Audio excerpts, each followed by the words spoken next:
Certains diront qu'un projet de loi sanctionnant le blanchiment de capitaux et le financement du terrorisme ne concerne pas vraiment Haïti et que l'état d'extrême pauvreté dans lequel sont plongés tant nos concitoyens n'a rien à voir avec ces crimes internationaux.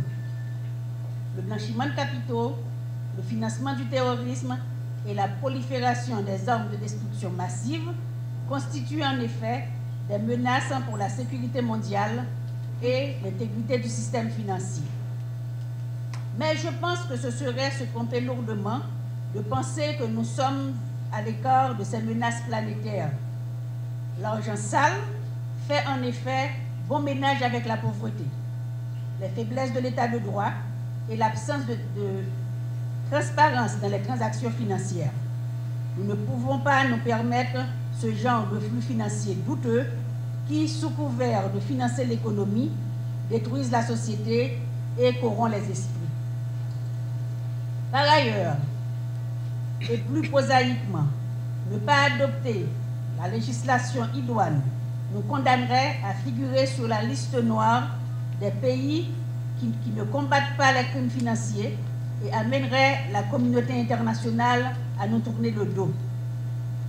Je suis donc ravie de voir que nous avançons, que nous pouvons tenir le délai limite du 31 mars pour adopter cette législation et nous mettre ainsi en conformité avec les meilleurs standards en matière de lutte contre le blanchiment des capitaux et le financement du terrorisme. Ce n'est pas certes le premier pas d'Haïti dans cette direction. Et je rappellerai, après le sénateur Pivert, la loi du 21 février de 2011 sur le blanchiment des avoirs provenant du trafic illicite de la drogue et d'autres infractions graves, complétée par la loi du 7 août 2001 relative au contrôle et à la répression du trafic illicite de la drogue. Sur les 144 pays passés au microscope de cet institut, Haïti figure parmi les 32 pays accusant les plus hauts taux d'activité de blanchiment derrière l'Iran, le Kenya et le Cambodge. Il convient toutefois de signaler que l'État haïtien engrange tout de même le mérite d'avoir effectué des pas significatifs dans la lutte contre le blanchiment de capitaux. Non seulement il a voté et mis en application la loi du 21 février 2001 sur le blanchiment des avoirs provenant du trafic illicite de la drogue et d'autres infractions graves, mais encore, il s'est doté d'institutions dont les missions et attributions visent fondamentalement à projeter du pays une image plus saine dans le panorama financier mondial. S'inscrivent certainement dans ce registre des structures comme l'unité de lutte contre la corruption ULCC, la Commission nationale de lutte contre la drogue CONALD, l'unité de contrôle et de renseignement financier UCREF, la Commission nationale de lutte contre le blanchiment d'argent. Tous ces organismes sont destinés à prévenir et à combattre au pays la corruption, le blanchiment de capitaux et le financement du terrorisme. Autant de fléaux qui demeurent au centre des préoccupations de la gouvernance mondiale. Cependant, au-delà de ces premières mesures dont les fruits sont visibles et largement appréciés, d'autres efforts s'avèrent nécessaires pour modeler un profil plus satisfaisant et une perception plus juste de notre pays dans ces domaines si délicats. L'extension de ce fléau, qui constitue les jugulaires du terrorisme international, nous exhorte à réviser et à renforcer le cadre légal local en vue d'une harmonisation de la législation nationale avec les réglementations internationales. Dans cette perspective, conscient du statut des participants ici présents, en quantité et en qualité, je voudrais espérer que les réflexions qui sous-tendront ces débats ou en découleront apporteront une contribution notable à la consolidation du cadre légal appelé à sanctionner le blanchiment de capitaux et le financement du terrorisme. Ce projet de loi dont il est question aujourd'hui aspire notamment à avoir des objectifs concrets. Premier objectif, doter Haïti d'un outil juridique moderne, adapté au combat contre ces crimes de nouveau genre que sont le blanchiment des avoirs et le financement du terrorisme, en harmonie avec le nouvel ordre juridique international. Le deuxième objectif, c'est de renforcer les sanctions pénales pour les catégories d'infractions en faisant des crimes, notamment la corruption, le détournement de fonds publics, la contrebande et le trafic d'êtres humains. 3. Recentrer et surtout renforcer le mandat des institutions en charge du dispositif de lutte contre le blanchiment des avoirs. 4. Mobiliser les institutions financières sur la déclaration de soupçons, tout en établissant des lignes directrices sur ce blanchiment. Saluons le travail normatif accompli par la Banque centrale dans l'attente des lois appropriées. La BRH, en effet, a su doter le système bancaire des normes qui lui étaient nécessaires pour contribuer à la lutte contre ce fléau. La réponse du système bancaire a été exemplaire. Sans le concours proactif de nos banques, nous n'en serions pas là aujourd'hui. Nous ne serions pas ici à discuter de ce projet de loi. La loi bancaire récemment votée et promulguée n'aurait pas encore existé à cette heure. Donc je remercie toutes nos banques, la BRH, pour ce concours indispensable. Un grand merci aussi à l'Association professionnelle des banques. Il me faut bien sûr remercier de nombreux organismes d'État, l'UCREF, l'ULCC, la CNLBA et d'autres acteurs du secteur privé, juristes, hommes d'affaires, assureurs, etc.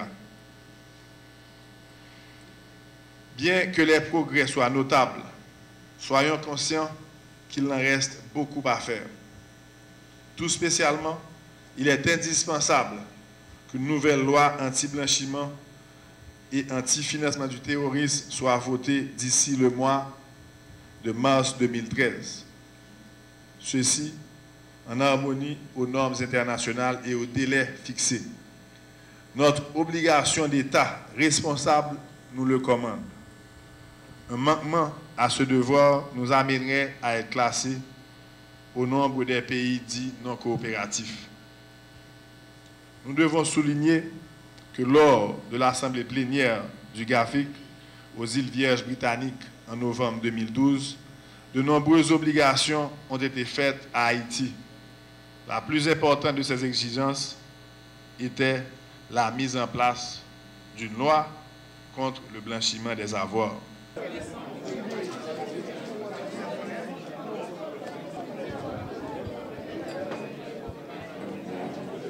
Haïti fait partie du concert des nations. Les nations ont regroupé tête ensemble pour combattre les crimes financiers. Et parmi ces crimes, il y a le blanchiment des avoirs et le financement du terrorisme.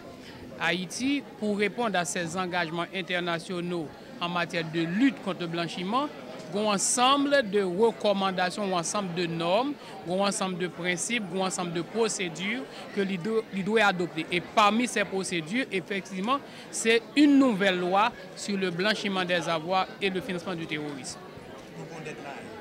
D'ici le mois de mai 2013, Haïti a dû subir une évaluation des dispositions que l'on prend en matière de lutte contre le blanchiment. Et pour ce faire, la loi sur le blanchiment, c'est une des principales actions que nous devons prendre.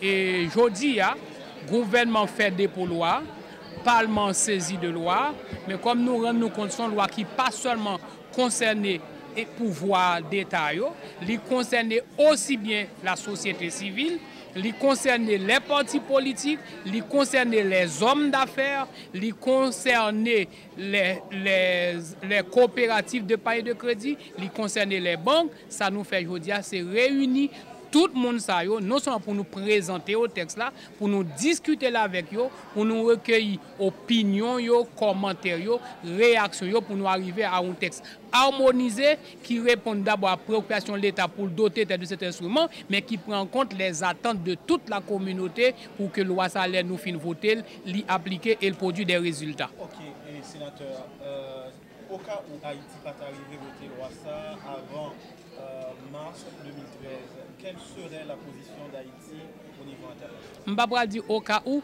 nous devons faire tout ce qui est humainement possible pour que ni Sénat, ni Chambre des députés nous votent loi ça avant le délai butoir du 15 mars 2013. Par contre, si ça n'a pas fait, qui ça arrivé, je dis que ce serait dommage pour le pays. Pour Premier ministre dit, c'est la mort financière. Moi, je parlé avant hier de asphyxie financière.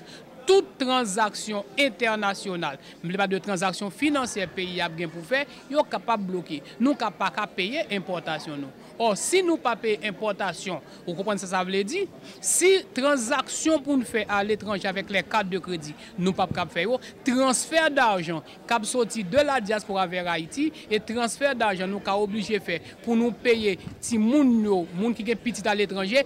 Tout ça, c'est des transactions qui sont interdites. Nous comprenons par aucun pays au monde qui t'a remis retrouver dans telle situation. C'est ça qui fait que je dis, nous rendons compte tous les pouvoirs d'État, le pouvoir législatif, le pouvoir exécutif, le pouvoir judiciaire et toute la société civile organisée réunis dans le même lieu pour nous opiner, pour nous discuter, pour nous échanger, pour nous trouver un consensus général pour que